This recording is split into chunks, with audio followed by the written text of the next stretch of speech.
नमस्कार, स्वागत है आप सभी प्यारे दोस्तों का आपके अपने YouTube चैनल रिया कोचिंग क्लासेस जयपुर में। प्यारे दोस्तों, कल की जो हमारी मैथमेटिक्स की क्लास हुई थी उसके अंतर्गत हम लोगों ने बात की थी प्रश्नावली 4.1 को लेकर, यानी हमने पढ़ा था द्विघात समीकरण। आज उसी को कंटिन्यू जारी रखते हुए हम लोग आगे के महत्वपूर्ण प्रश्नों के बारे में चर्चा करेंगे। तो आज के इस सेशन में हम लोग पढ़ेंगे बच्चों हमारी प्रश्नावली 4.2, और प्रश्नावली 4.2 का जो सबसे पहला क्वेश्चन है वो आपके सामने स्क्रीन पे है कि गुणनखंड विधि से निम्न द्विघात समीकरणों के मूल ज्ञात कीजिए। देखो बच्चों, सबसे पहला क्वेश्चन आता है कि गुणनखंड विधि का आपको उपयोग करना है, और गुणनखंड विधि की सहायता से आपको क्या करना है, जो आपको द्विघात समीकरण दिए गए हैं इन द्विघात समीकरणों के आपको मूल ज्ञात करना है। तो सबसे पहला प्रश्न तो आपके मन में ये उठता है कि सर मूल का मतलब क्या होता है। देखो बच्चों, अगर मूल की बात करें तो यहाँ जो आपको ये 4-5 प्रश्न दिखाई दे रहे हैं, इनमें आपने देखा कि अज्ञात संख्या जो है वो आपको कौन सी दिखाई दे रही है बच्चों, यहाँ पर x। ठीक है, x आपकी क्या है, एक अज्ञात संख्या है। तो आपको x का एक ऐसा मान ज्ञात करना है या ऐसा मान रखना है जिसको रखने पर आपको बराबर में क्या प्राप्त हो जाए, 0 प्राप्त हो जाए। उसे क्या कहा जाता है, मूल कहा जाता है। क्लियर। अब देखो, सबसे पहला प्रश्न है कि x स्क्वायर माइनस का 3x माइनस का 10 बराबर 0। ठीक है, यह आपको क्या दिया गया है बच्चों, एक द्विघात समीकरण दिया गया है। देखो, अगर द्विघात समीकरण आपको दिया जाता है तो हम लोग बात करते मूल की, क्योंकि मूलों का जो संबंध होता है वो दोस्तों समीकरण से होता है, जबकि बहुपद का जो संबंध होता है वो उसके शून्यक से होता है। तो याद रखना, शून्यक को हम लोग मूल नहीं कह सकते और मूल को हम लोग शून्यक नहीं कह सकते। क्यों? क्योंकि मूलों का जो संबंध है वो समीकरणों से होता है, जबकि शून्यकों का जो संबंध है वो दोस्तों किससे होता है, बहुपदों से होता है। क्लियर। तो सबसे पहला क्वेश्चन हमारा x स्क्वायर माइनस का 3x माइनस का 10 बराबर 0, यह आपके सामने क्या है, एक द्विघात समीकरण। अब इस द्विघात समीकरण के आपको गुणनखंड करने हैं, और गुणनखंड करने के पश्चात आपको इसके क्या ज्ञात करने हैं बच्चों, मूल ज्ञात करने हैं। तो सबसे पहला तरीका तो आपको यह आना चाहिए कि एक द्विघात समीकरण के गुणनखंड किस प्रकार से किए जाते हैं। क्लियर। देखो, सबसे पहले आपको क्या करना होगा, यहाँ पर जो अचर पद आपको दिया जाता है। अब जैसे मान लीजिए यहाँ पर आपको अचर पद क्या दिया गया है, तो अचर पद आपको दिया हुआ है 10। ठीक है, अचर पद को आपको गुणा करना होता है x स्क्वायर के गुणांक के साथ में। अब यहाँ आपको x स्क्वायर के साथ गुणा में कोई संख्या नहीं दी गई है, इसका मतलब बच्चों आप लोग क्या मानोगे, 1। ठीक है, तो सबसे पहला काम हम लोग क्या करेंगे, ये जो अचर पद है इस अचर पद को गुणा करेंगे x स्क्वायर के गुणांक के साथ में। ठीक है, तो बताओ 10 को गुणा करेंगे 1 से, तो गुणा करने पर क्या आएगा, 10 एकम 10। अब आपको क्या करना है, दो ऐसी संख्याएं लेनी है जिनको अगर गुणा करें तो हमारे पास कितना आ जाए, 10। गुणा करने पर तो 10 आ जाए, या तो उन दोनों संख्याओं को जोड़ने पर या उन दोनों संख्याओं को आपस में घटाने पर ये हमें बीच वाला क्या प्राप्त हो जाए, माइनस का 3। ठीक है, कहने का मतलब ये हो गया, जब हम इस द्विघात समीकरण को देखते हैं तो यहाँ पर हमें कितने पद दिखाई देते हैं, तो इस द्विघात समीकरण के अंदर हमारे को बच्चों यहाँ पर टोटल 3 पद दिखाई देते हैं। अब हमें क्या करना होगा, जो बीच वाला पद होगा इसको 2 भागों में तोड़ना होगा, जिससे क्या होगा, इस समीकरण में टोटल 4 पद बनेंगे। तो हम क्या करेंगे, 2-2 पदों का जोड़ा बना देंगे, जिससे हमारा आंसर आ जाएगा। ठीक है, तो उसके लिए हमें क्या करने होते हैं, इसके गुणनखंड करने पड़ते हैं। अब गुणनखंड करने का सबसे पहला तरीका हम लोग प्रत्येक क्वेश्चन में यही ध्यान रखेंगे कि जो अचर पद होगा सबसे लास्ट में दिया जाएगा c का मान, उसको गुणा कर देंगे एक्स स्क्वायर के गुणांक के साथ में। अगर किसी संख्या का एक्स स्क्वायर का गुणांक कुछ नहीं है, हम लोग क्या मान सकते हैं, 1 मान सकते हैं। सबसे पहले 10 को गुणा किया 1 से, तो 10 एकम 10, यानी गुणा करने पर जो संख्या प्राप्त हुई वो क्या आ गई हमारी 10। अब हमें क्या करनी है, दो ऐसी संख्याएं ढूंढनी है जिनको अगर गुणा करें तो आ जाए 10, या तो उन दोनों संख्याओं को आपस में जोड़ने पर या उन दोनों संख्याओं को आपस में गुणा करने पर हमें कितना प्राप्त हो, ये बीच का -3। ठीक है, तो अब देखो थोड़ा सा आप लोग यहाँ पर माइनस और प्लस का विशेष रूप से ध्यान रखोगे। सबसे पहले तो हमें दो ऐसी संख्या ढूंढनी है जिनको गुणा करने पर 10 आ जाए, या तो उन दोनों को आपस में जोड़ने पर या उन दोनों को आपस में घटाने पर क्या आ जाए, ये हमारा -3 आ जाए। तो ऐसी दो संख्या होगी दोस्तों 5 और 2, क्योंकि 5 को अगर 2 से गुणा करते हैं तो हमें प्राप्त होता है 5 दूनी 10, और अगर 5 में से 2 घटा दें तो हमारे पास कितना आता है बच्चों, 3 आता है। ठीक है, अब ये जो आपको बीच वाला ये 3 चाहिए, तो ये जो 3 है वो किसका आ रहा है, माइनस का। तो अगर माइनस का आपको आंसर चाहिए तो बड़ी वाली संख्या को आपको माइनस में लेना होगा और छोटी वाली संख्या को आपको प्लस में लेना होगा, क्योंकि माइनस प्लस क्या होता है, माइनस। ठीक है, अब देखो तो एक्स स्क्वायर को हमें ऐसे कैसे लिखना है, क्लियर, एक्स स्क्वायर हमारा आ गया। अब माइनस का जो ये 3x है इसके हमने 2 टुकड़े कर दिए कि माइनस का 5x और प्लस का 2x, और माइनस का 10 हमारा ऐसे कैसे आ गया, क्लियर। देखो कैसे, बताओ 5 दूनी 10, x को x से गुणा किया तो क्या आ गया, एक्स स्क्वायर। अब माइनस प्लस होता है, -5x में से 2x गया तो कितना बचेगा, -3x। पहले थे कितने पद, 3 पद, अब टोटल कितने पद बन गए हमारे पास, 4 पद। तो हमने क्या किया, 2-2 पदों का क्या ले लिया, यहाँ पर जोड़ा ले लिया। ठीक है, यहाँ आपने देखा इधर एक्स स्क्वायर है और यह है -5x। इस पद में आपने देखा तो दोनों तरफ आपको कॉमन क्या दिखाई दिया, x। कॉमन लेने का मतलब यह होता है ऐसी संख्या ढूंढिए जिसका भाग दोनों पदों में पूरी बाहर जाना चाहिए, और जिस संख्या को हम कॉमन लेते हैं उसको ब्रैकेट के बाहर लिखते हैं। ठीक है, तो x कॉमन आ गया। अब एक्स स्क्वायर, इसका मतलब x कितनी बार है, 2 बार है। अब 2 में से एक x आपने कॉमन ले लिया तो क्या बच जाएगा, आपका एक x बच जाएगा। ठीक है, फिर आ गया -5, x आपने कॉमन ले लिया, यह आ गया बीच में प्लस, और दोनों संख्याओं में कॉमन क्या आ जाएगा हमारा, 2, क्योंकि 2 का भाग 2 में भी जाता है और 2 का भाग 10 में भी जाता है। तो हमने कॉमन क्या ले लिया बच्चों, यहाँ पर 2 हमारा कॉमन आ गया। 2 का भाग 2 में दिया तो 1 बार जाएगा, 1 को x से गुणा करेंगे तो क्या आएगा, x, और -2 का भाग 10 में दिया तो बताओ कितनी बार गया, 5 बार। तो इस प्रकार आपने देखा कि ये जो गुणनखंड है ये दोनों आपके पास में क्या निकल के आ गए, समान।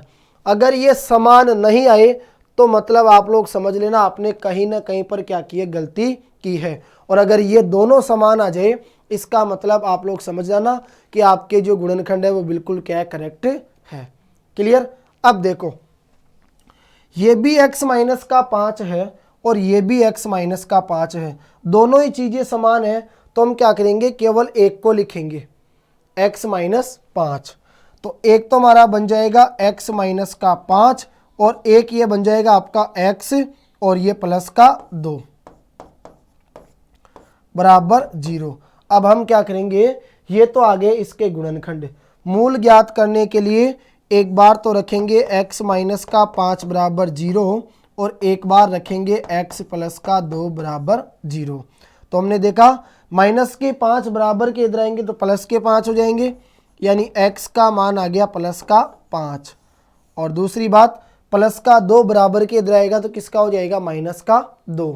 तो यहाँ से हमें x का जो मान प्राप्त होगा वो कितना होगा, माइनस का 2, क्लियर। तो इस प्रकार जो पहला क्वेश्चन था आपसे पूछा गया था कि बताइए गुणनखंड विधि से निम्न द्विघात समीकरणों के मूल ज्ञात कीजिए। तो ये जो द्विघात समीकरण था इसका मूल आपके सामने निकल के आ गए 5 और माइनस का 2। अब मैं आपको बता देता हूं किस प्रकार से आप लोग इनकी जांच कर सकते हो। देखिए, सबसे पहले आ रहा है एक्स स्क्वायर। एक्स की जगह मैंने रखा 5, तो यह आ गया 5 का स्क्वायर माइनस का 3, ब्रैकेट एक्स की जगह हमने रखा 5 और माइनस का 10। ठीक है, 5 का स्क्वायर होता है 25 माइनस 5 तिया 15 और माइनस का 10, तो यह आ गया 25 माइनस माइनस होता है प्लस, आगे चिन्ह किसका आएगा, माइनस का। तो 15 और 10 कितने होंगे, 25। बताओ 25 में से 25 गए तो क्या बचे, 0। तो कहने का मतलब यही होता है, जो हमें अज्ञात संख्या दी जाती है, अब वो अज्ञात संख्या x भी हो सकती है, y भी हो सकता है, z भी हो सकता है। ठीक है, तो उस अज्ञात संख्या के लिए हमें एक ऐसा मान का चयन करना होता है जिसे रखते ही समीकरण को जब हम लोग सोल्व करेंगे तो बराबर में हमारे को क्या प्राप्त हो जाएगा, 0 प्राप्त हो जाएगा। ठीक है, तो इस प्रकार से हम लोग क्या करेंगे, प्रत्येक द्विघात समीकरण के गुणनखंड करेंगे और उसके क्या ज्ञात करेंगे, शून्यंक ज्ञात करेंगे। इसी प्रकार मान लीजिए हम लोग आगे बढ़े, तो अगला हमारा प्रश्न नंबर 2 है। दूसरा प्रश्न है बच्चों, 2x स्क्वायर प्लस का x माइनस का 6 बराबर 0। ये आपका एक द्विघात समीकरण है और इस द्विघात समीकरण के आपको क्या करना है बच्चों, गुणनखंड करना है। तो बताओ सबसे पहले आप क्या करोगे, तो आपने कहा कि सर सबसे पहले हम क्या करेंगे, जो अचर पद है, जो सबसे लास्ट में तीसरा पद दिया गया है, उसको सबसे पहले पद एक्स स्क्वायर के गुणांक के साथ गुणा कर देंगे। ठीक है, तो बताओ जैसे ही 6 को 2 से गुणा करेंगे तो 6 को 2 से गुणा करने पर हमें प्राप्त होगा 6 दूनी 12। क्लियर, 12 आ गया गुणा करने पर। जब हमने गुणा किया तो बताओ हमें कितना प्राप्त हुआ, 12 प्राप्त हो गया। ठीक है, देखो गुणा करने पर आपको 12 प्राप्त हो गया। तो अब हमें 2 ऐसी संख्याएं चाहिए जिनको यदि गुणा करें तो 12 आ जाए, या तो उन दोनों संख्याओं को आपस में जोड़ने पर या उन दोनों संख्याओं को आपस में घटाने पर ये हमें बीच वाला क्या प्राप्त होना चाहिए, 1 प्राप्त होना चाहिए। देखो थोड़ा सा आप लोग ध्यान देना, यहाँ आपने देखा कि x के साथ गुणा में कोई भी संख्या नहीं दी गई है, इसका मतलब x का गुणांक क्या मानोगे बच्चों आप, 1। ठीक है, तो आपने पता किया कि सर 6 को 2 से गुणा किया तो 6 दूनी 12, गुणा करने पर कितने आए, 12। हमें 2 ऐसी संख्याएं चाहिए जिनको गुणा करें तो 12 आ जाए, या तो उन दोनों संख्याओं को आपस में जोड़ने पर या उन दोनों संख्याओं को आपस में घटाने पर ये हमें बीच वाला कितना प्राप्त होना चाहिए, 1 प्राप्त होना चाहिए। तो आपका आंसर होगा, बताइए आपका क्या आंसर होगा। आप कहोगे सर 4 और 3, क्योंकि 4 को 3 से गुणा करते हैं तो हमें प्राप्त होता है 12, और 4 में से अगर मैं घटा दूं कितने, 3, तो बताइए 4 में से 3 हमने घटा दिया तो क्या बचेगा, हमारे पास 1 बचेगा। क्लियर, तो 1 जो आ रहा है वो आपका प्लस का आ रहा है, मतलब 4x जो होगा बड़ी संख्या वो आपकी प्लस में होगी और छोटी संख्या जो होगी वो आपकी किस में होगी, माइनस में। तो देखिए 2x स्क्वायर जो है वो हमारा ऐसे कैसे आ जाएगा, फिर प्लस का x है तो इसको हमने 2 भागों में तोड़ा तो हम लिख देंगे इसको प्लस का 4x और माइनस का 3x, और माइनस के 6 जो है वो हमारे पास ऐसे कैसे आ जाएंगे, क्योंकि हमने देखा कि प्लस माइनस क्या होता है, माइनस होता है। 4x में से 3x गए तो बचेगा अकेला x, संख्या प्लस की बड़ी है तो प्लस में हमारा क्या आ रहा है, आंसर आ रहा है, और 4x को 3x से गुणा करते हैं तो आता है 4 तिया 12x स्क्वायर। ठीक है, तो इससे देखिए पहले दिए हुए थे आपको प्रश्न में कितने पद, 3, अब टोटल कितने पद बन गए, 4। तो आप क्या करोगे, 2-2 पदों के जोड़े बना लोगे। ठीक है, जब 2-2 पदों के आप लोग जोड़े बनाओगे तो यहाँ आपने देखा दोनों तरफ दोनों संख्याओं में 2 का भाग जा रहा है और दोनों तरफ हमें x दिखाई दे रहा है। तो यहाँ से जो पहला वाला आपने जोड़ा बनाया इसमें क्या कॉमन आ गया हमारा, 2x, 2x कॉमन आ गया, तो उसको हम लोग क्या करेंगे, ब्रैकेट के बाहर लिखेंगे। अब यहां से 2 तो हमारा कॉमन आ गया, x का स्क्वायर है मतलब x कितनी बार है, 2 बार। एक x हमने कॉमन ले लिया तो क्या बच जाएगा, हमारा x बच जाएगा। ये आ गया प्लस का चिन्ह। अब बताइए 2 का भाग दिया 4 में तो कितनी बार गया, 2 बार। और यहाँ से x जो था वो हमने क्या ले लिया, कॉमन। क्लियर। अब देखिए अगला जो हमारा पद है इसमें कॉमन आ जाएगा हमारा माइनस का 3। यहाँ अगर माइनस का चिन्ह आता है तो इसका आपको विशेष रूप से ध्यान रखना है, यहाँ गलती नहीं होनी चाहिए। तो यह आ गया हमारा -3। अब -3 अगर हमने कॉमन लिया है तो मतलब इसको ब्रैकेट के बाहर रखेंगे, इसका मतलब भाग देंगे किसका, -3 का। तो -3 यहाँ से हमारा कॉमन आ गया तो यहाँ बचा केवल x। अब ये माइनस और ये माइनस दोनों मिलके क्या हो जाएगा, माइनस माइनस प्लस। और 3 का भाग 6 में दिया तो कितनी बार गया, 2 बार। तो इस प्रकार आपने देखा दोनों गुणनखंड जो है वो आपको क्या प्राप्त होते हैं, समान प्राप्त होते हैं। इसका मतलब आपने जो गुणनखंड किए वो क्या आपके बिल्कुल करेक्ट है। तो एक तो आपका ये बन जाएगा x प्लस का 2 और एक आपका बनेगा 2x माइनस का 3 बराबर में क्या रखा हमने, 0। ठीक है, तो यहाँ से एक बार तो कर देंगे x प्लस का 2 बराबर 0 और एक बार होगा 2x माइनस का 3 बराबर 0। क्लियर। ये प्लस का 2 जो है बराबर के उधर जाएगा तो किसका हो जाएगा, माइनस का 2। तो यहाँ से x का मान निकलेगा हमारे पास माइनस का 2। क्लियर। और माइनस के 3 जो है वो बराबर के उधर जाएंगे तो किसके हो जाएंगे, प्लस के 3। तो ये आ जाएगा आपका 2x बराबर 3। अगर x का मान निकालेंगे, जब हम लोग यहाँ से x का मान ज्ञात करेंगे तो 2 जो गुणा की संख्या है वो बराबर के उधर कहाँ चली जाएगी, भाग में। तो x का मान आपके पास निकल के आ जाएगा, यहाँ से आपका आ जाएगा 3/2। क्लियर। इस प्रकार द्विघात समीकरण 2x स्क्वायर प्लस का x माइनस 6 के जो मूल है वो में क्या क्या प्राप्त हुए, तो एक आ गया हमारा माइनस का 2 और दूसरा आ गया बच्चों हमारा 3/2। क्लियर। चलो 2 प्रश्न तो हमारे कंप्लीट हो गए। आगे बढ़ेंगे हम लोग प्रश्न नंबर 3 की तरफ। प्रश्न नंबर 3 है कि √2x स्क्वायर प्लस का 7x प्लस का 5√2 बराबर 0। इसके आपको गुणनखंड करने हैं और गुणनखंड विधि की सहायता से आपको क्या करने हैं, मूल ज्ञात करने हैं। तो जो तीसरा प्रश्न है वो है आपका √3x square √3x square, sorry ये हो गया हमारा √2x स्क्वायर, आगे आ गया प्लस का 7x, फिर आ गया प्लस का 5√2 बराबर 0। देखिए सबसे पहले तो हम क्या करेंगे, जो लास्ट में हमारे को अचर पद दिखाई दे रहा है उस अचर पद को गुणा करेंगे x स्क्वायर के गुणांक के साथ में।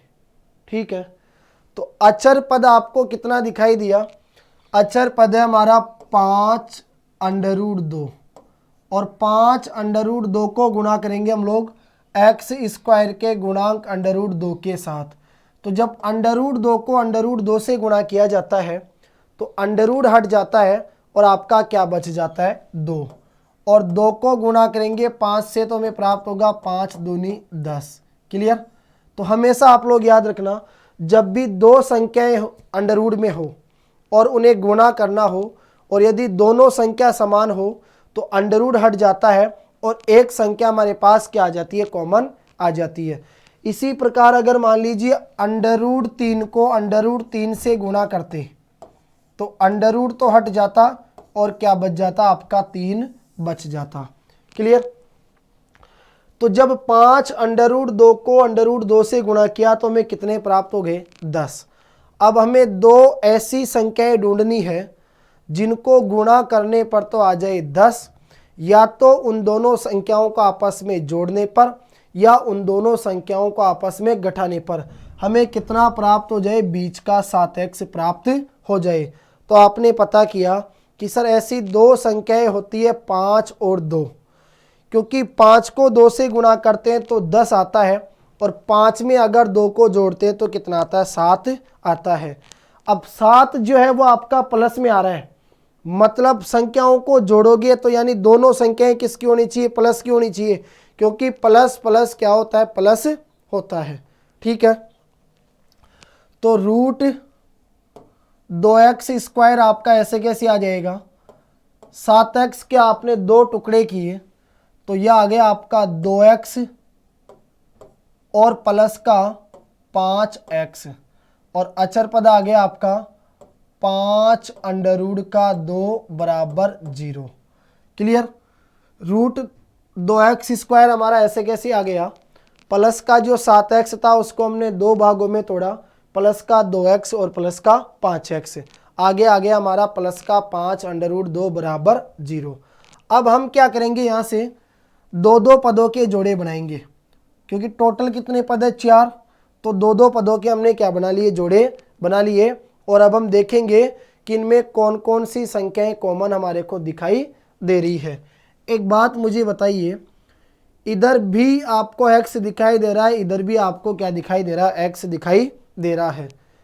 इधर आ रहा है हमारा अंडर रूट 2 और इधर क्या आ रहा है, 2, तो अंडर रूट 2 और 2 में हम लोग कॉमन क्या लग सकते हैं, अंडर रूट 2, क्योंकि जब 2 में से अंडर रूट 2 को कॉमन ले लिया जाता है तो अंडर रूट 2 हमारे पास शेष बच जाता है, क्योंकि अभी हमने पढ़ा था कि अगर अंडर रूट 2 को अंडर रूट 2 से गुणा करते हैं तो अंडर रूट हट जाता है और क्या बच जाता है, 2 शेष बच जाता है। तो यहाँ से हमारे पास कॉमन आ जाएगा अंडर रूट का 2x। अब अंडर रूट का 2 कॉमन आ गया, x का स्क्वायर है मतलब x 2 बार है, एक x हमने कॉमन ले लिया तो क्या बचेगा हमारे पास, केवल अकेला x, बीच में आ गया प्लस का चिन्ह। 2 में से रूट 2 हमने कॉमन ले लिया तो क्या बचेगा, रूट 2, x हमारा कॉमन आ गया, यह आ गया प्लस, दोनों तरफ आपको 5 दिखाई दे रहे, 5 हमने कॉमन लिया तो इधर बचेगा x प्लस यहाँ से 5 कॉमन आ गया, यहाँ क्या बचा, अंडर रूट का 2। ठीक है, तो इस प्रकार आपने देखा दोनों जो गुणनखंड है वो आपके क्या आ गए, बिल्कुल समान। तो एक तो हमारा बन जाएगा x प्लस का अंडर रूट 2 और एक हमारा बनेगा अंडर रूट का 2x प्लस का 5। क्लियर, बराबर हमने क्या रखा, 0। एक बार तो करेंगे x प्लस का रूट 2 बराबर 0 और एक बार आ जाएगा अंडर रूट का 2x प्लस का 5 बराबर 0। क्लियर, हमें चाहिए x का मान, तो प्लस का रूट 2 बराबर के इधर जाएगा तो यह आ जाएगा आपका माइनस का रूट 2, तो एक मूल तो हमें प्राप्त हो गया माइनस का 2। यहाँ से सॉल्व करेंगे तो रूट 2x बराबर प्लस के 5 बराबर के इधर जाएंगे तो माइनस के 5। ठीक है, हमें चाहिए x का मान, तो रूट 2 जो है वो गुणा की संख्या कहाँ चली जाएगी, भाग में, तो यहाँ से हमें x का मान प्राप्त होगा माइनस का 5 बटा रूट 2।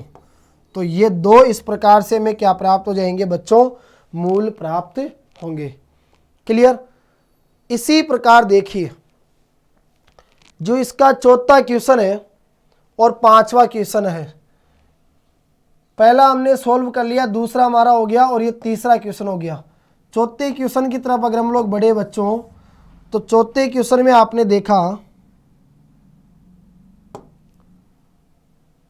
कि 2x स्क्वायर माइनस का x प्लस का 1/8 बराबर क्या आ गया, 0।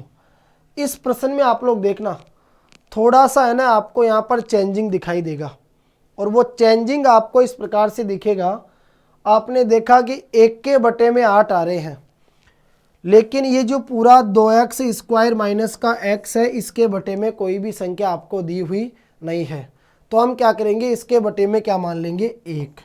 अब इसको जब हम लोग जोड़ेंगे तो देखो सबसे पहले 8 को आप लोग गुणा करोगे किससे, 2x स्क्वायर माइनस के x से, यह आ गया आपका प्लस, 1 को गुणा किया 1 से तो आ गया 1, और नीचे वाली को कर देंगे नीचे वाली से गुणा, तो बताओ 8 एकम 8 बराबर में क्या आ गया आपका 0। क्लियर। 8 को ब्रैकेट के अंदर गुणा करेंगे तो यह आ जाएगा हमारा 8 दूनी 16x स्क्वायर माइनस का 8x प्लस का 1 बराबर। अब 8 जो भाग में आ रहा है ये बराबर के इधर जाएगा तो गुणा में चला जाएगा, तो 8 को अगर 0 से गुणा करेंगे तो हमें क्या प्राप्त होगा, 0 प्राप्त होगा। तो इस प्रकार यहाँ से आपको एक नया द्विघात समीकरण प्राप्त हो जाएगा, 16x स्क्वायर माइनस का 8x प्लस का 1। अब इसके क्या करने होंगे, हमारे को गुणनखंड करने होंगे। तो सबसे पहला काम हम लोग वही दोहराएंगे कि जो अचर पद हमारे को दिया गया है सबसे लास्ट में, उस अचर पद को हम लोग गुणा करेंगे किसके साथ, x स्क्वायर के गुणांक के साथ। ठीक है, तो 1 को गुणा किया 16 से, तो बताओ क्या है, 16 एकम 16। ठीक है, अब हमें दो ऐसी संख्याएं ढूंढनी है जिनको अगर मान लीजिए हम लोग गुणा करते हैं तो हमें 16 प्राप्त होगा, और यदि उन दोनों संख्याओं को हम जोड़ते हैं या उन दोनों संख्याओं को आपस में घटाते हैं तो हमें बीच वाला क्या प्राप्त होना चाहिए, माइनस का 8 प्राप्त होना चाहिए। तो आपने पता किया कि सर वो होगा हमारा 4 और 4, क्योंकि 4 को अगर 4 से गुणा करते हैं तो कितना आता है 16, और 4 में 4 को जोड़ते हैं तो बताओ कितना आता है 8।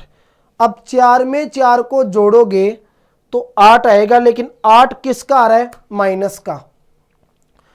तो आपके दोनों संख्याएं किसकी होगी, माइनस की होगी, यानी माइनस का 4x और माइनस का 4x। क्यों, क्योंकि 4 को 4 से जब हम लोग गुणा करेंगे तो 16 आएगा, और 4 को 4 में जोड़ेंगे तो माइनस माइनस प्लस होगा, और आगे चिन्ह किसका आएगा, माइनस का आएगा।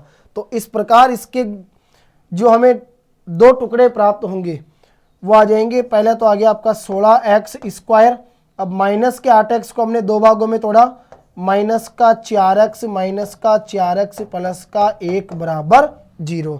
ठीक है, क्यों, क्योंकि माइनस माइनस क्या होगा प्लस, आगे चिन्ह किसका आएगा, माइनस का, तो 4x में 4x जोड़ेंगे तो क्या आ जाएगा, हमारा 8x आ जाएगा। क्लियर। अब इस प्रश्न को आगे आपको स्वयं को सोल्व करना है, क्योंकि 4 पद आपके सामने आ गए तो दो दो पदों के आप लोग क्या बनाओगे बच्चों, जोड़े बनाओगे, और इस प्रकार से कॉमन लेकर आपको क्या करने, दो मूल ज्ञात करने हैं। इसी प्रकार प्रश्न नंबर 5 बिल्कुल सिंपल है। प्रश्न आपके सामने है, 100x स्क्वायर माइनस का 20x प्लस का 1 बराबर 0। यह आपको एक द्विघात समीकरण दिया गया है। इस द्विघात समीकरण को जैसे मैंने बताया आपको उसके अकॉर्डिंग इसके क्या करने हैं, गुणनखंड करने हैं। ठीक है, और उसके बाद आपको इसको सॉल्व करना है, और इसका जो भी आपका आंसर आता है, जो भी आपको इसके मूल प्राप्त होते हैं, वो आप लोग मुझे कमेंट बॉक्स में लिखकर बताओगे कि प्रश्नावली 4.2 का जो पहला क्वेश्चन है उसके 5वें क्वेश्चन में आपको क्या क्या मूल प्राप्त होते हैं। ठीक है, तो इस प्रकार ये देखो जो हमारी प्रश्नावली 4.2 थी, इसका पहला क्वेश्चन अब क्या हो जाएगा बच्चों, कंप्लीट हो जाएगा। फिर भी यदि मान लो अगर किसी भी प्रश्न में आपको किसी भी प्रकार की कोई भी समस्या आती है तो आप लोग मुझे कमेंट बॉक्स में लिखकर बता सकते हैं। दूसरा क्वेश्चन है आपके सामने कि उदाहरण 1 में दी गई समस्याओं को हल कीजिए। अब उदाहरण 1 के दौरान जो समस्याएं दी गई थी, ये तो उदाहरण 1 जो है ना, मतलब आपकी किसी किताब का उदाहरण है तो उसका कोई दिक्कत नहीं है। सीधी सी बात यह है कि उदाहरण 1 में दी गई समस्याओं को हल कीजिए। इन समस्याओं का कथन नीचे आपको दिया गया है। ठीक है, ये जो दो प्रश्न आपको दिए गए ना, दूसरे का पहला और दूसरा, ये आपकी जो किताब है उसके का जो उदाहरण 1 है उससे संबंधित है। अब सीधी सी बात आप तो ये समझ लो आपके पास में दो नए प्रश्न आ गए, एक तो आ गया दूसरे का पहला प्रश्न, एक आ गया दूसरे का दूसरा प्रश्न। इन दोनों प्रश्नों को आपको क्या करना है, सोल्व करना है। पहले तो आपको क्या करना पड़ेगा, प्रश्न को ध्यान से पढ़ना है, और प्रश्न की कंडीशन को समझते हुए आपको एक द्विघात समीकरण तैयार करना है और फिर उसका आपको गुणनखंड विधि से क्या करना है बच्चों, आपको उसके मूल ज्ञात करने हैं। तो अच्छे क्वेश्चन है और इम्पोर्टेंट क्वेश्चन है, क्योंकि इस प्रकार का प्रश्न अगर एग्जाम में आ गया तो द्विघात समीकरण आपको बनाना आना चाहिए। तो पहले हम सीखेंगे कि किस प्रकार हम इस प्रकार के प्रश्नों को पढ़ के द्विघात समीकरण बनाएंगे और फिर उनका अभाज्य गुणनखंड विधि की सहायता से क्या करेंगे, मूल ज्ञात करेंगे। देखो सबसे पहला क्वेश्चन आपके सामने है, दूसरे का पहला क्वेश्चन। जॉन और जीवंती दोनों के पास कुल मिलाकर 45 कंचे हैं। एक लड़का है और एक लड़की है। एक तो आ गया आपका बॉयज और एक आ गई हमारी गर्ल, ठीक है। बॉयज का नाम है जॉन और जो गर्ल है लड़की उसका क्या नाम है, जीवंती। देखो प्रश्न कहता है कि जॉन और जीवंती दोनों के पास कुल मिलाकर 45 कंचे हैं। इन दोनों के पास कुल मिलाकर कंचों की संख्या कितनी है, 45। यह आ गई हमारे पास कंचों की संख्या।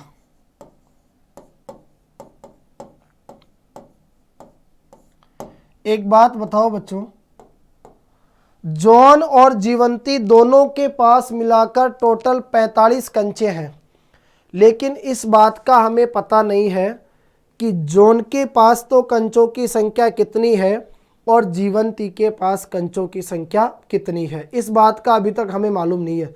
तो मैं आपसे ये पूछना चाह रहा हूं, मान के चलिए मैं आपसे ये कहूं कि माना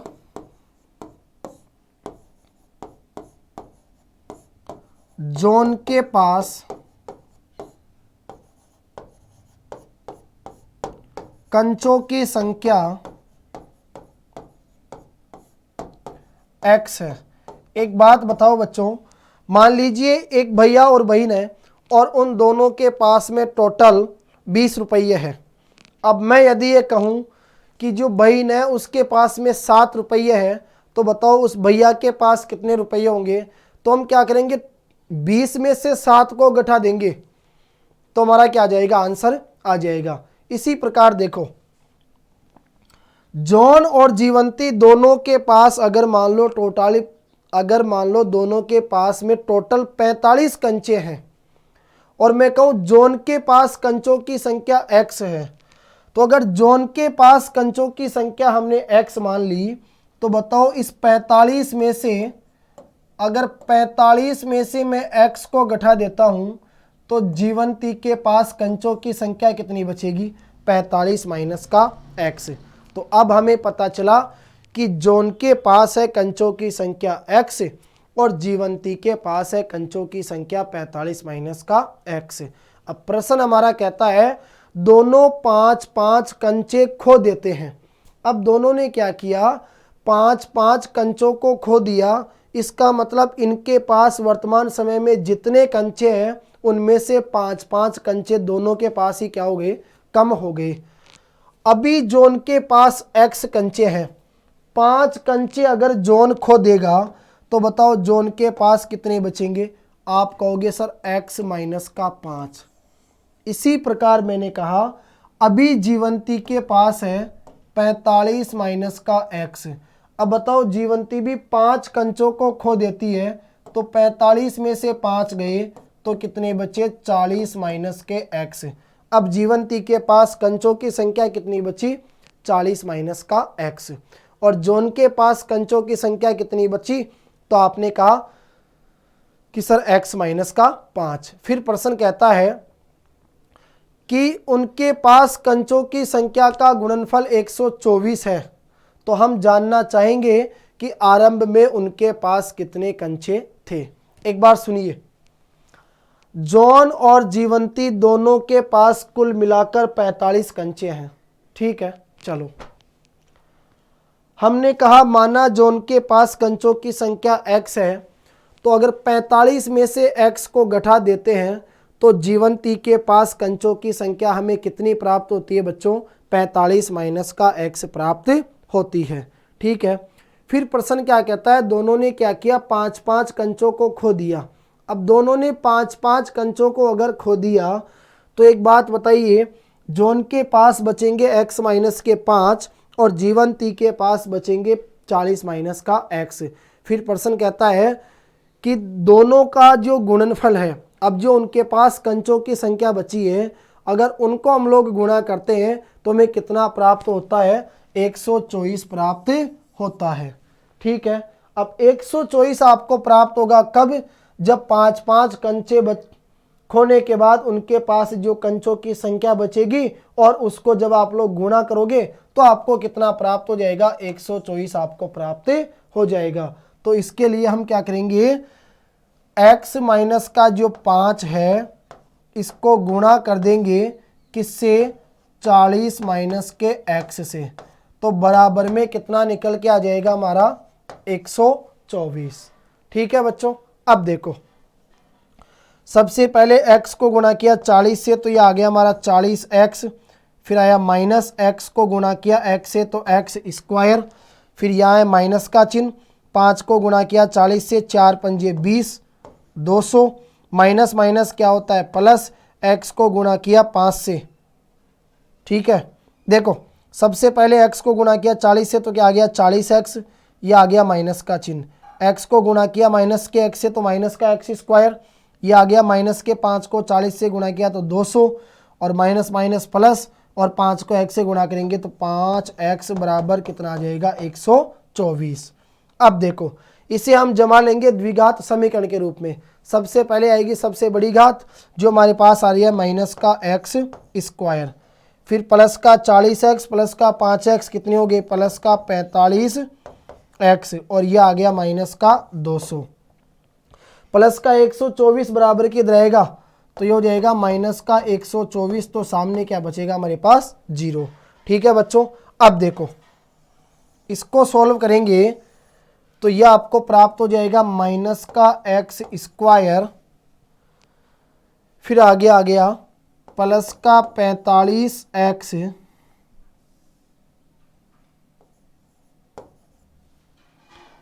और माइनस, देखो आप सभी को पता है कि माइनस माइनस प्लस होता है, आगे चिन्ह आता है माइनस का। ठीक है, 200 में अगर हम लोग 124 जोड़ेंगे तो हमें प्राप्त हो जाएगा कितना, 324 बराबर 0। अब क्या करेंगे बच्चों, x स्क्वायर का जो गुणांक है वो माइनस में आ रहा है तो उसको प्लस में बदलने के लिए हम लोग क्या कर देंगे, इस पूरे समीकरण में माइनस का क्या दे देंगे, भाग, तो सबके चिन्ह क्या हो जाएंगे बच्चों, परिवर्तित हो जाएंगे। ये हो जाएगा प्लस का x स्क्वायर, ये आ जाएगा माइनस का 45x, ये आ जाएगा प्लस का 324 बराबर 0।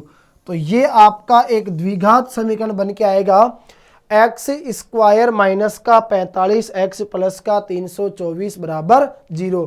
जिस तरीके से मैंने आपको अभाज्य गुणनखंड करना सिखाया, ठीक है, उसी विधि का आपको प्रयोग करते हुए चलना है। सबसे पहले आपको अचर पद को गुणा करना है x स्क्वायर के गुणांक के साथ में, यानी 324 एकम 324। अब आपको दो ऐसी संख्याएं ढूंढनी है बच्चों कि उनको गुणा करें तो आ जाए 324, या तो उन दोनों संख्याओं का आपस में जोड़ने पर या उन दोनों संख्याओं का आपस में घटाने पर हमें बीच का कितना प्राप्त हो जाए, 45 प्राप्त हो जाए।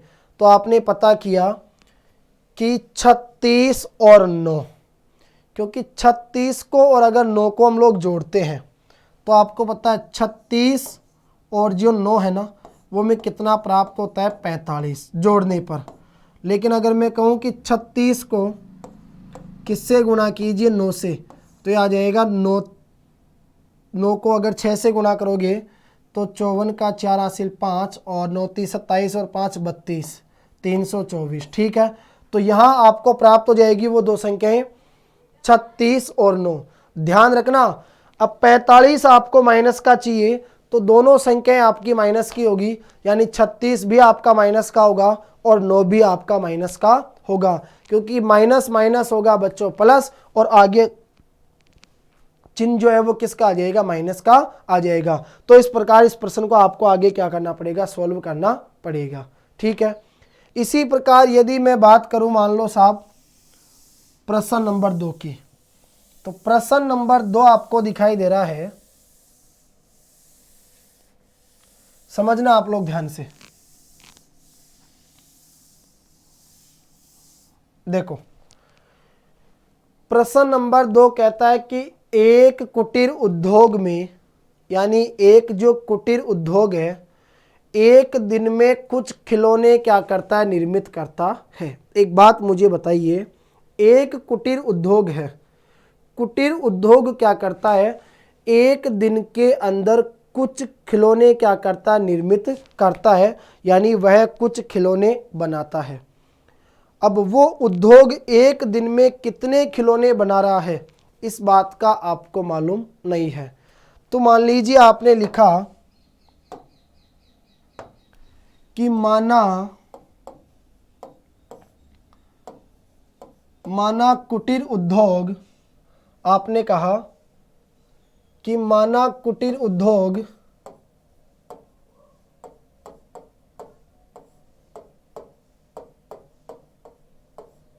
एक दिन में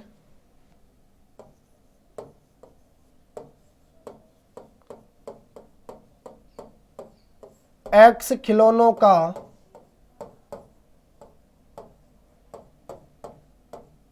निर्माण करता है। मान के चलिए बच्चों, आपने कहा कि माना जो कुटीर उद्योग है वो एक दिन में एक्स खिलौनों का क्या करता है, निर्माण करता है। एक दिन में अगर वो एक्स खिलौने बना रहा है, क्लियर। आगे प्रश्न कहता है हमारा कि जो एक दिन में वो मान लो एक्स खिलौने बना रहा है साहब। अब एक्स का मान मतलब वो 10 खिलौने भी बना सकता है, 20 खिलौने भी बना सकता है, 50 खिलौने भी बना सकता है। एक दिन में अगर वो एक्स खिलौने बना रहा है और एक जो आपका जो प्रत्येक खिलौना है, उस प्रत्येक खिलौने का मूल्य जो रुपयों में आपको दिया गया है कितना, 55 में से एक दिन में निर्माण किए गए खिलौनों की संख्या को घटाने से आपको क्या होता है, प्राप्त होता है। देखो इसको थोड़ा सा ध्यान से पढ़ना, क्योंकि लैंग्वेज थोड़ी सी ऐसी लिखी हुई है कि आपसे गलती हो सकती है, तो मैं चाहूँगा आपसे इस प्रकार की गलती नहीं होनी चाहिए। देखो बच्चों, आपने पढ़ा एक कुटीर उद्योग, ठीक है, एक कुटीर उद्योग एक दिन में कुछ खिलौने निर्मित करता है, तो ये पता नहीं है कि सर वो एक दिन में कितने खिलौने बनाता है। तो हमने कहा माना कुटीर उद्योग एक दिन में एक्स खिलौनों का निर्माण करता है। फिर आगे बात आती है कि आपका जो एक जो खिलौना है, नहीं जो प्रत्येक खिलौना है, उस प्रत्येक खिलौने का मूल्य रुपयों में कितना दिया गया है, 55, ठीक है। उस 55 में से एक दिन में निर्माण किए गए खिलौनों की जो संख्या है उसको घटाने से आपको क्या होता है, प्राप्त होता है। एक बात बताइए,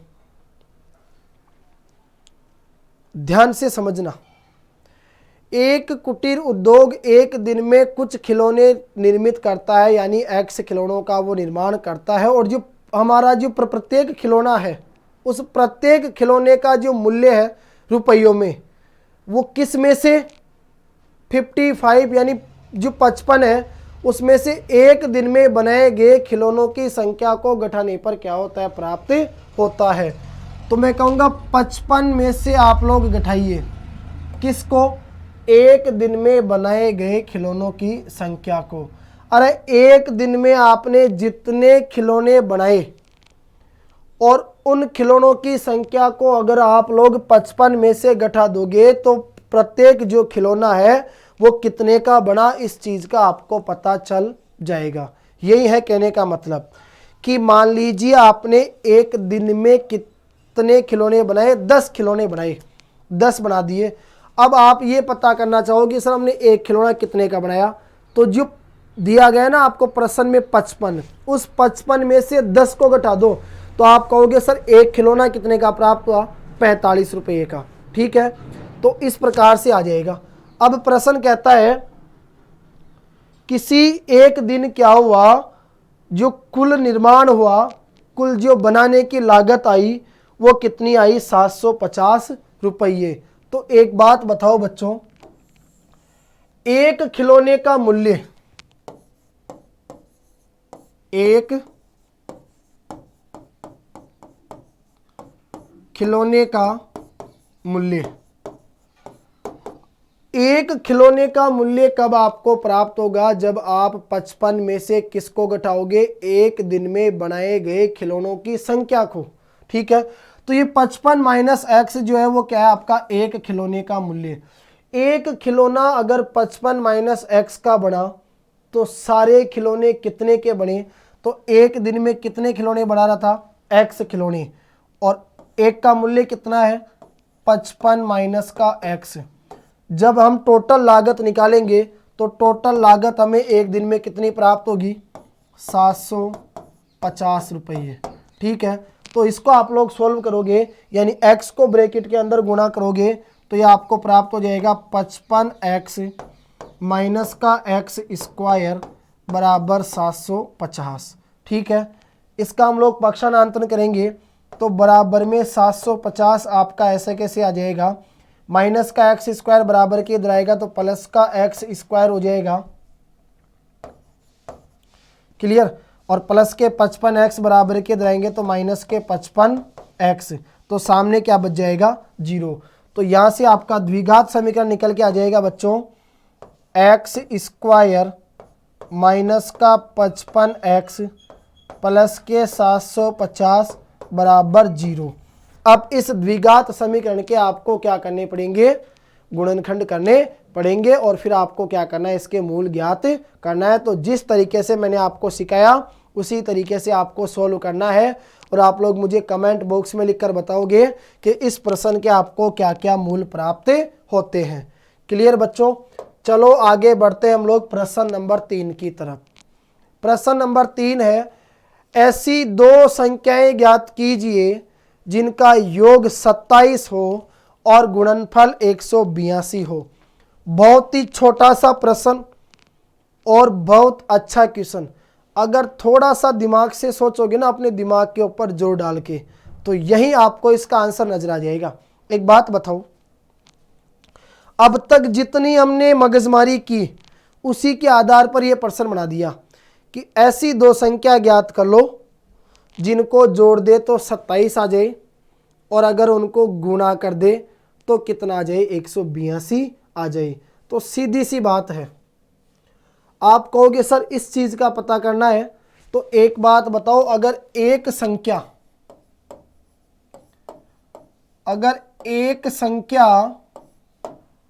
हम लोग x मान लें तो दूसरी जो संख्या होगी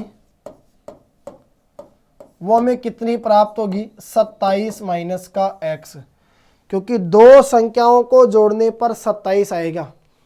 अगर पहली संख्या हमने x मान ली और अगर 27 में से x को घटा देंगे तो दूसरी संख्या हमें प्राप्त हो जाएगी 27 माइनस का x। अब दोनों को गुणा करेंगे, यानी x को गुणा करेंगे 27 माइनस के x से, तो बराबर में कितना प्राप्त होगा बच्चों, 182 हमारे को प्राप्त होगा। ठीक है, इसको अगर हम लोग सॉल्व करेंगे तो देखो 27 को x से गुणा किया तो 27x माइनस का x स्क्वायर बराबर 182। इसका पक्षांतरण करेंगे तो बराबर का आ गया 182 माइनस का x स्क्वायर बराबर के इधर आते हो जाएगा प्लस का x स्क्वायर, और प्लस का 27x बराबर के इधर आएगा तो माइनस का 27x, तो सामने क्या बचेगा, 0। ठीक है, इसे द्विघात समीकरण के रूप में जमाएंगे तो यह आ जाएगा बच्चों x स्क्वायर माइनस का 27x प्लस का 182 बराबर में क्या प्राप्त होगा हमारे को, 0। ये आपका एक द्विघात समीकरण बन गया। अब इसको आपको गुणनखंड विधि से सॉल्व करना है और इसके मूल आपको ज्ञात करना है। जैसा मैंने आपको तरीका बताया ठीक वैसी ही कंडीशन के अनुसार बच्चों आपको इसको सॉल्व करते हुए आगे चलना है। ठीक है, आपको कहीं भी किसी भी प्रकार की कोई दिक्कत नहीं होगी। क्लियर, चलो आगे बढ़ता हूं मैं अगले प्रश्न की तरफ। जितने भी प्रश्न आपको दिखाई दे रहे हैं जिनको मैं आपको आगे सोल्व करने के लिए होमवर्क के रूप में दे रहा हूं, इन सब का आप लोग मुझे आंसर लिख के बताओगे कमेंट बॉक्स में कि किस प्रश्न के आपको क्या क्या मूल प्राप्त होते हैं। और फिर भी यदि आपको किसी भी प्रकार की कोई दिक्कत आती है तो आप लोग मुझे निश्चिंत होकर बता सकते हैं। उम्मीद करूंगा जितने भी प्रश्न हमने पढ़े बच्चों, सभी प्रश्न आप लोगों को सही तरीके से समझ में आ रहे होंगे। तो एक बार जल्दी से इस सेशन को आप लोग अधिक से अधिक शेयर और लाइक कीजिए। आगे बढ़ते हैं, देखो अगले प्रश्न की तरफ।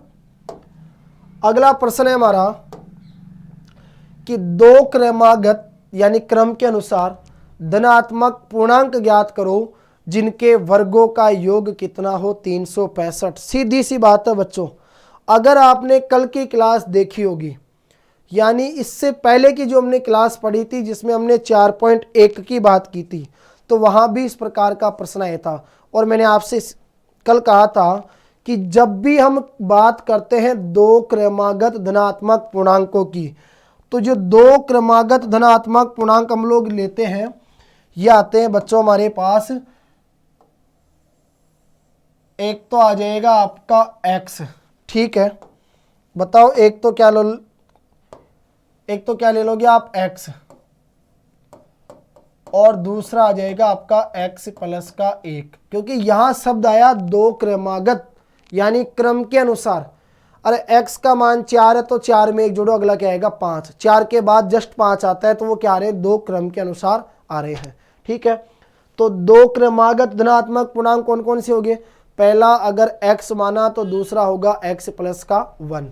अब हमें क्या करना है, इन दोनों के वर्ग करने हैं। तो x का वर्ग करेंगे तो x स्क्वायर, ठीक है, और x प्लस 1 का वर्ग करेंगे तो x प्लस 1 का होल स्क्वायर। ये बन जाएगा a प्लस बी का होल स्क्वायर, यानी a स्क्वायर प्लस का b स्क्वायर प्लस का 2 into a into B, X square plus का 1 प्लस का 2 एकम 2x। ठीक है, फिर प्रश्न कहता है कि जिनके वर्गों का योग, अगर वर्ग करने के बाद इनका योग कर देंगे, जोड़ देंगे, तो कितना प्राप्त हो जाएगा, हमें 365 प्राप्त हो जाएगा। तो बताओ दोनों को जोड़ेंगे, यानी एक्स स्क्वायर प्लस का 1 प्लस का 2x, तो बराबर में कितना प्राप्त होगा बच्चों, 365। ठीक है, एक्स स्क्वायर में एक्स स्क्वायर जोड़ा तो आ गया आपका 2x स्क्वायर, यह आ गया प्लस का 2x प्लस का 1 बराबर 365।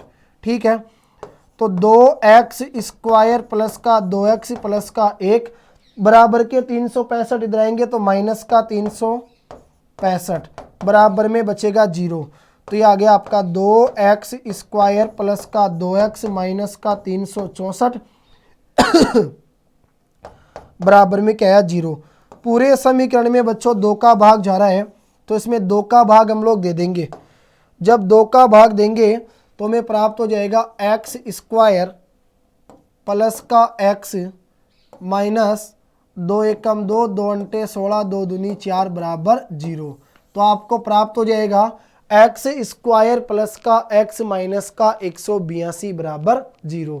यह आपको एक द्विघात समीकरण प्राप्त हो गया। अब इसके आपको गुणनखंड करने हैं, और गुणनखंड विधि की सहायता से क्या करने हैं बच्चों, आपको इसके मूल ज्ञात करने हैं। इसे भी आगे आप ही सॉल्व करोगे, क्योंकि गुणनखंड करना मैंने आपको सिखा दिया। फिर भी अगर आपको दिक्कत आ जाए तो आप लोग निश्चिंत होकर मुझे बता सकते हैं। अगली क्लास होगी तो उसमें हम लोग इस प्रकार के प्रश्नों का और अभ्यास करेंगे। बिल्कुल सिंपल चीज़ है, क्योंकि आगे कहीं विधियाँ आपको मिलेगी जिनकी सहायता से आपको मूल ज्ञात करना आएगा। तो अगर मान लो किसी प्रश्न में अगर आप लोग बाई दफ़ है, अगर गुणनखंड विधि से सोल्व नहीं कर पाते हो तो आप उसको पूर्ण वर्ग विधि से भी सोल्व कर सकते हो, और श्रीधराचार्य विधि के माध्यम से भी सोल्व कर सकते हो। ठीक है, चलो तो आगे बढ़ते हम लोग अगले प्रश्न नंबर 5 की तरफ। प्रश्न नंबर 5, और मैं कहूँगा बच्चों प्रश्न नंबर 5 आपका इम्पोर्टेंट क्वेश्चन है। ठीक है, इम्पोर्टेंट क्वेश्चन है साहब ये। देखो इम्पोर्टेंट क्वेश्चन क्यों है, एक समकोण त्रिभुज की ऊंचाई, सब प्रश्न है हमारा किसके ऊपर आधारित, समकोण त्रिभुज के ऊपर आधारित। तो सबसे पहले तो हमें क्या करना है बच्चों, एक समकोण त्रिभुज का क्या करना है बोलो, निर्माण करना है। देखो हमें चाहिए समकोण त्रिभुज।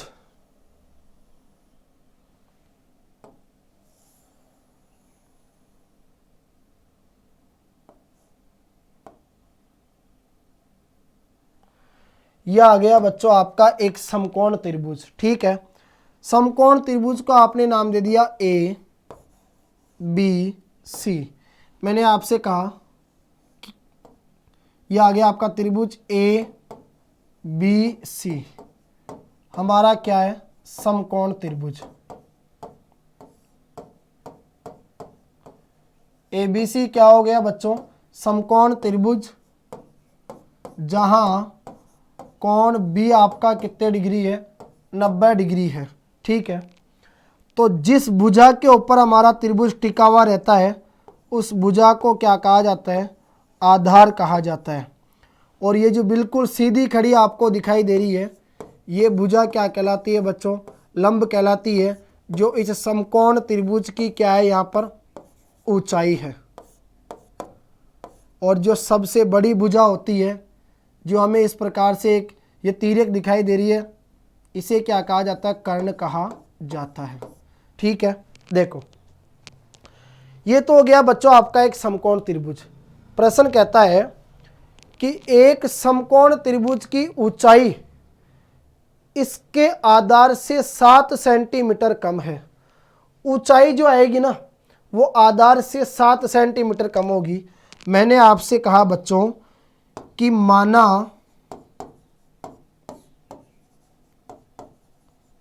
आधार x सेंटीमीटर है। एक बात बताओ बच्चों, समकोण त्रिभुज आपको दिया गया है और प्रश्न कहता है कि समकोण त्रिभुज की जो ऊंचाई होगी वो ऊंचाई है ना इसके आधार से 7 सेंटीमीटर कम होगी। अब आधार कितना है ये हमें पता नहीं है। मैंने कहा आधार x सेंटीमीटर है, तो एक बात बताओ, अगर x में से 7 कम कर दूंगा तो वो हमारे पास क्या आ जाएगी, इसकी ऊंचाई। फिर प्रश्न कहता है कि इसकी जो कर्ण भुजा है वो कर्ण भुजा कितनी है, कर्ण भुजा है इसकी 13 सेंटीमीटर। तो आपको अन्य दो भुजाएं इसकी क्या करनी है, ज्ञात करनी है। सबको पता है कि सर समकोण त्रिभुज जो होता है उसमें एक पाइथागोरस प्रमेय काम में आती है, जिसको बोधायन प्रमेय के नाम से भी जाना जाता है। और पाइथागोरस जो प्रमेय है उस पाइथागोरस प्रमेय का फॉर्मूला होता है बच्चों कर्ण स्क्वायर बराबर आधार स्क्वायर प्लस का लंब स्क्वायर। ठीक है, बोलो कर्ण स्क्वायर बराबर आधार स्क्वायर प्लस का लंब स्क्वायर। सबसे पहले बात करेंगे बच्चों कर्ण की, तो कर्ण आपको दिया गया है कितना, 13 का स्क्वायर बराबर आधार, आधार आपका था x का स्क्वायर प्लस लंब जो आपकी ऊंचाई थी वो थी आपकी x माइनस 7 का होल स्क्वायर। ठीक है, इसको सॉल्व करेंगे तो सबसे पहले आ जाएगा कि 13 का स्क्वायर होता है 169 बराबर x स्क्वायर। ये बन जाएगा बच्चों हमारा a माइनस बी का होल स्क्वायर, यानी आपका आ जाएगा a स्क्वायर प्लस का b स्क्वायर माइनस का 2 इंटू ए इंटू बी। ठीक है बच्चों, तो ये आ गया आपका 169 प्लस एक्स स्क्वायर में एक्स स्क्वायर जोड़ा तो 2x स्क्वायर प्लस 7 का स्क्वायर होता है 49 माइनस 7 दूनी 14x। ठीक है, देखो सॉरी ये बराबर का चिन्ह यहाँ पर ध्यान रखना। तो एक बात मुझे बताइए, प्लस का 169 बराबर के इधर जाएगा तो ये हो जाएगा माइनस का 169, तो इधर बचेगा 0 बराबर 2x स्क्वायर, यह आ गया माइनस के 14x, यह आ गया आपका प्लस का 49 और प्लस के 169 इधर है तो माइनस के 169। अब 169 में से किसको घटा देंगे, हम लोग घटा देंगे 49 को, तो 9 में से 9 गया तो 0, 6 में से 4 गया तो 2, हमारे पास बचेगा 120। ठीक है, तो ये हमें प्राप्त हो जाएगा 2x स्क्वायर माइनस का 14x ठीक है, संख्या बड़ी है देखो माइनस की, तो माइनस का 120 बराबर में क्या बचा 0। आपने कहा सर पूरे समीकरण में 2 का भाग जा रहा है, तो मैंने कहा भाई दिक्कत क्यों लेते हो, दे दो फटाफट जल्दी से 2 का भाग। ठीक है, तो पूरे समीकरण में आप लोग बच्चों 2 का भाग दोगे तो आपको पता चलेगा एक्स स्क्वायर माइनस का 7x माइनस का 60 बराबर 0। ये आ गया बच्चों आपका द्विघात समीकरण, जिसके आपको गुणनखंड करके क्या ज्ञात करने हैं, मूल ज्ञात करने हैं। देखो 60 को गुणा करेंगे एक्स स्क्वायर के गुणांक के साथ, तो यह आपको प्राप्त होगा बच्चों 60 एकम 60। ठीक है, अब हमें 60 के लिए हमें 2 ऐसी संख्याएं ढूंढनी है जिनको गुणा करेंगे तो 60 आ जाए, या तो उन दोनों संख्याओं को आपस में जोड़ने पर या उन दोनों संख्याओं को आपस में गुणा करने पर हमें कितना प्राप्त हो बच्चों, ये बीच का 7। तो आपने कहा सर 12 को अगर हम 5 से गुणा करते हैं तो 12 पंजे कितना प्राप्त होता है 60, 12 पंजे 60, और 12 में से अगर 5 गए तो कितने बचेंगे 7। 7 हमें चाहिए माइनस के, तो हम लोग लिखेंगे माइनस का 12x और प्लस का 5x। ठीक है, क्योंकि माइनस प्लस माइनस 12 में से 5 गए तो आपका बच जाएगा माइनस का 7x। ठीक है बच्चों, इस प्रकार से आपको इसको क्या करना है, सॉल्व करना है, और आपका आंसर आपको कमेंट बॉक्स में लिखकर बताना है। क्लियर, चलो आगे बढ़ते हैं बच्चों प्रश्न नंबर 6 की तरफ। आज का लास्ट क्वेश्चन है, जैसे इसको सॉल्व करोगे तो आपकी जो बच्चों ये 4.2 है ये भी क्या हो जाएगी, पूरी कंप्लीट हो जाएगी। अब देखिए प्रश्न नंबर 6, एक कुटीर उद्योग एक दिन में कुछ बर्तनों का निर्माण करता है। अब कुटीर उद्योग एक दिन में कितने बर्तन बनाएगा, न तो आपको मालूम है और न ही मुझे मालूम है। मैंने कहा माना एक दिन में x बर्तनों का निर्माण करता है। क्या कहा मैंने,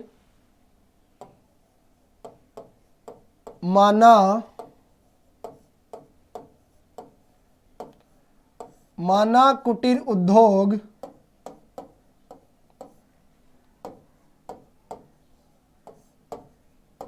एक दिन में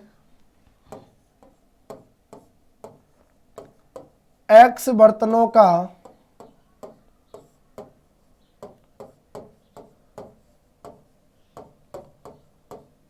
निर्माण करता है।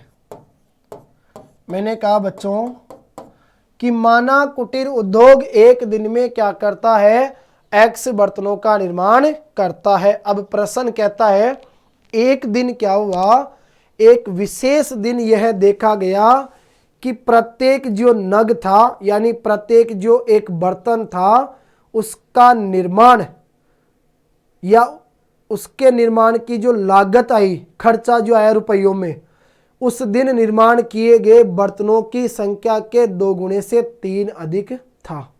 तो एक बात मुझे बताइए, थोड़ा सा समझना, कुटीर उद्योग एक दिन में कितने बर्तन बनाएगा ये हमें पता करना है। तो मैंने कहा एक दिन में मान लो वो x बर्तन बना रहा है। अब क्या हुआ, एक विशेष दिन यह देखा गया कि प्रत्येक नग का निर्माण यानी प्रत्येक एक बर्तन का निर्माण की जो लागत है, या हम कह सकते हैं प्रत्येक एक बर्तन को बनाने का खर्चा,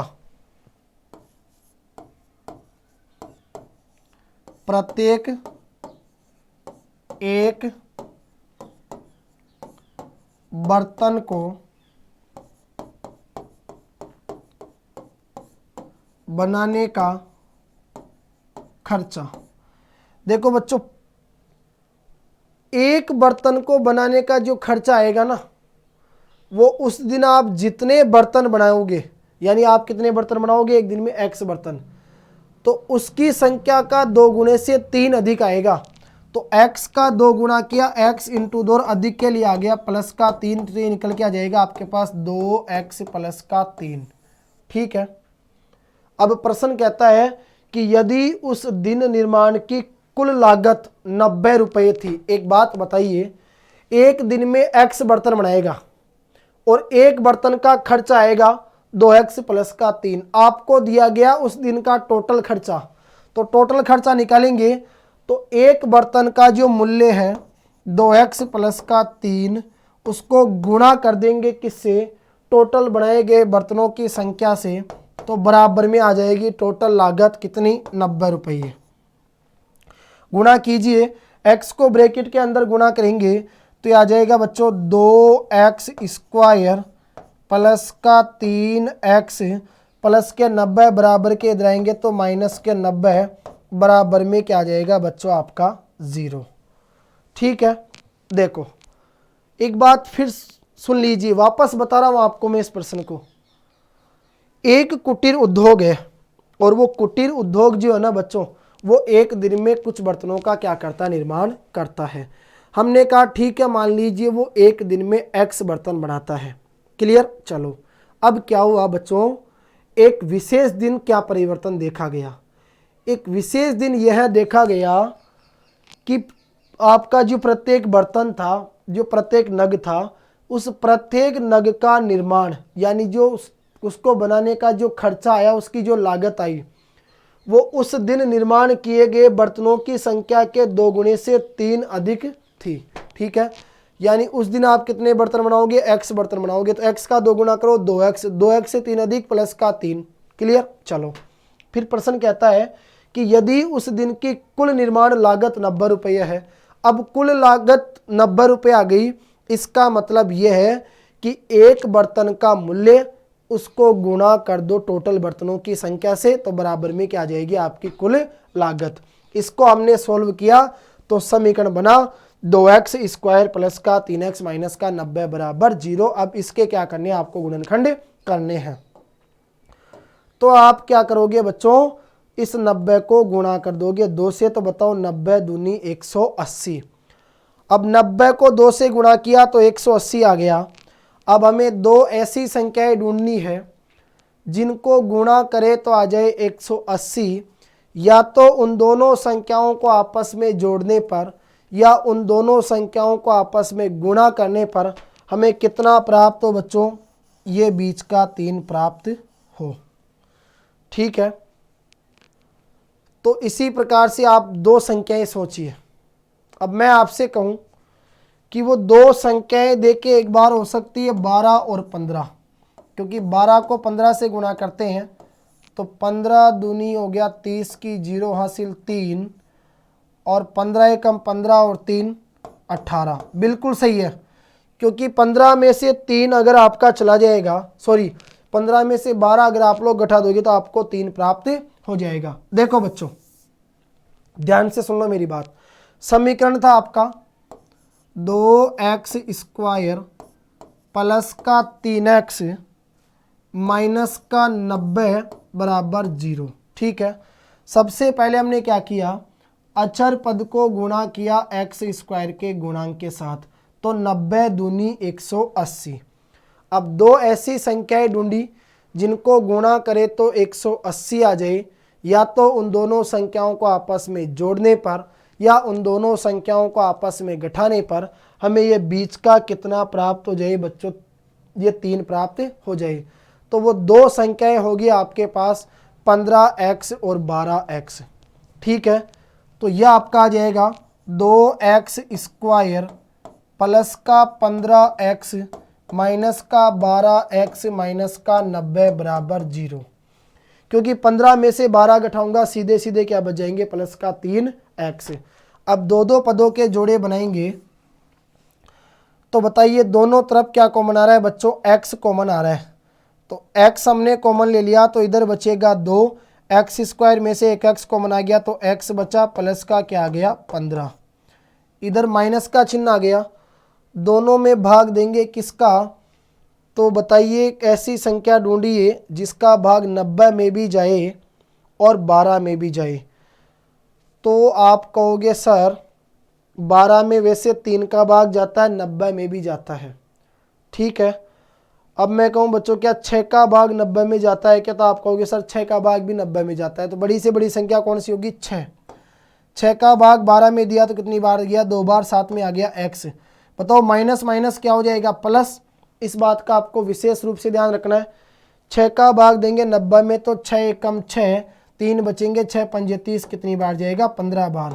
तो मैंने यही तो कहा था कि अगर ये दोनों गुणनखंड आपके सही आ गए, मतलब समझ जाना बच्चों आपने गुणनखंड बिल्कुल सही किए हैं। ठीक है, तो दोनों समान है, तो एक तो आपका ये बन जाएगा 2x प्लस का 15 और एक आपका बन जाएगा बच्चों x माइनस का 6 बराबर 0। ठीक है, अब देखो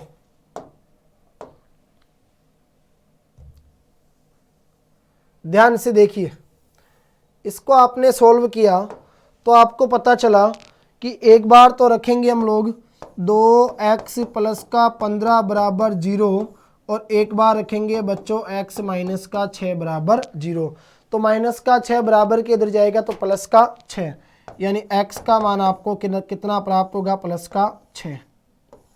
ठीक है बच्चों, प्लस के 15 बराबर के उधर जाएंगे तो ये आ जाएगा माइनस का 15 और x का मान निकालोगे तो 2 गुना की संख्या आ जाएगी भाग में माइनस का 15/2। अब आपको पता है कि x आपने क्या माना था? एक दिन में बनाए गए बर्तनों की संख्या, तो वह आपकी तो माइनस में तो नहीं आ सकती, तो आपका आंसर क्या हो जाएगा बच्चों? 6। तो इससे आपको पता चला कि जो कुटीर उद्योग है वो एक दिन के अंदर कितने बर्तन बना रहा है? 6 बर्तन बना रहा है। एक दिन में 6 बर्तन बनाया, क्लियर। चलो, एक विशेष दिन ऐसा आया कि उस दिन वो ये चाह रहा था कि एक बर्तन का मूल्य क्या होगा, तो इस चीज का उसको पता चला कि एक बर्तन का मूल्य कब निकल के आएगा? जब मैं एक दिन में 6 बर्तन बनाऊंगा और 6 को जब मैं 2 से गुणा करूंगा, ठीक है, और जब मैं उसमें कितने जोड़ूंगा? 3, तो मुझे एक बर्तन का मूल्य क्या हो जाएगा? प्राप्त हो जाएगा। तो आपने कहा सर 6 दूनी 12 और 3 कितने हो गए? 15। 15 हुए कि नहीं हुए? 15 हो गए। अब चेक कर लो, एक बर्तन का मूल्य कितना आया? 15। कितने बर्तन बनाया? 6। 15 6 की 90। कोई दिक्कत? बताओ टोटल जो उसकी लागत थी वो एक दिन में 90 आई थी कि नहीं आई थी? तो यही क्या था प्यारे बच्चों आपका फाइनली करेक्ट आंसर। तो उम्मीद करूंगा आज जो हमने 4.2 पढ़ी, इसका प्रत्येक प्रश्न आप सभी प्यारे बच्चों को बिल्कुल 0 लेवल से यानी बिल्कुल बेसिक से समझ में आया होगा। बच्चों फिर भी यदि आपको किसी भी प्रश्न में कोई प्रकार की दिक्कत आती है तो आप लोग बेझिझक होकर मुझसे पूछ सकते हैं, क्लियर। तो तब तक के लिए आप सभी प्यारे बच्चों को जय हिंद जय भारत। इंतजार कीजिए हमारी अगली कक्षा की, जिसमें हम लोग बात करेंगे बच्चों हमारी 4.3 को लेकर, क्लियर। ओके।